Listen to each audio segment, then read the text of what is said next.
L'enquête concernant la disparition de Delphine Jubilard vient tout récemment d'être clôturée.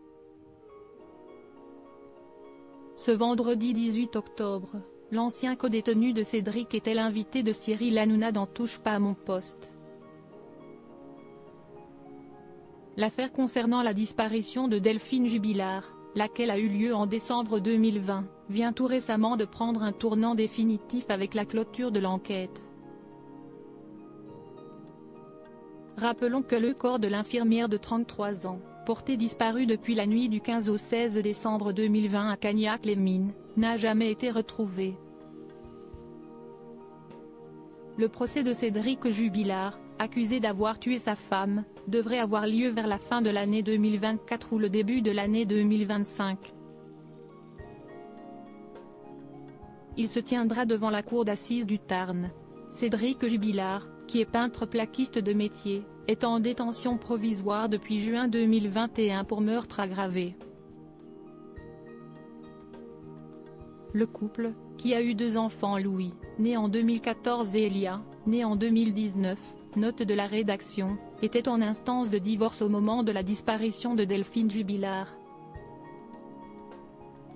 Cette dernière devait refaire sa vie avec un autre homme. Une situation mal vécue par Cédric qui continue de nier son implication dans l'affaire.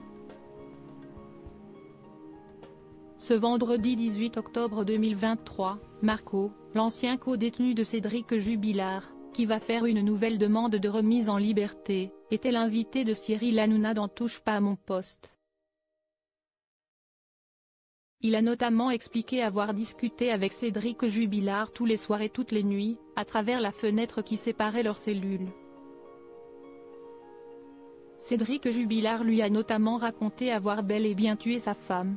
Il m'a dit « J'étais dans ma chambre, j'avais plus de batterie dans mon téléphone, je suis parti prendre mon chargeur et là j'ai vu que l'autre connard, l'amant de Delphine Jubilard, lui envoyait des messages, donc j'ai pété les plombs et je m'en suis débarrassé. » Marco a expliqué être certain que Cédric dit la vérité, avant de se confier sur la personnalité de ce dernier. « Je n'ai croisé beaucoup des abrutis, mais lui est très intelligent. Si est quelqu'un qui a énormément confiance en lui. » Cédric a eu très vite confiance en Marco, à tel point qu'il lui a demandé de l'aider dans cette affaire, lui et sa nouvelle compagne Séverine. Il m'a donné son adresse, son numéro de téléphone, on s'est donné rendez-vous. Car pour rappel, Cédric savait que Marco sortirait rapidement de prison, et pas lui. Coordonnées GPS du lieu où aurait été enterrée Delphine, photos des amants. Marco a eu plein d'éléments entre ses mains, dont il souhaitait faire part aux enquêteurs.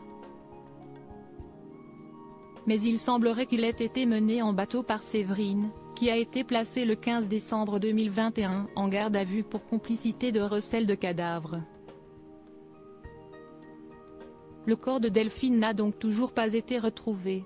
Marco a également raconté que Cédric se faisait appeler l'homme le plus cocu de France, et qu'il se faisait insulter matin, midi et soir au sein de la prison. Marco a conclu en évoquant son propre cas.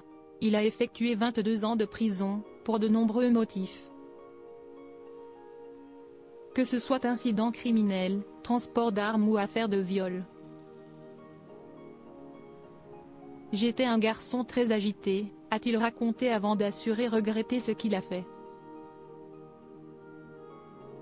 Depuis, il est reparti à zéro et construit des piscines.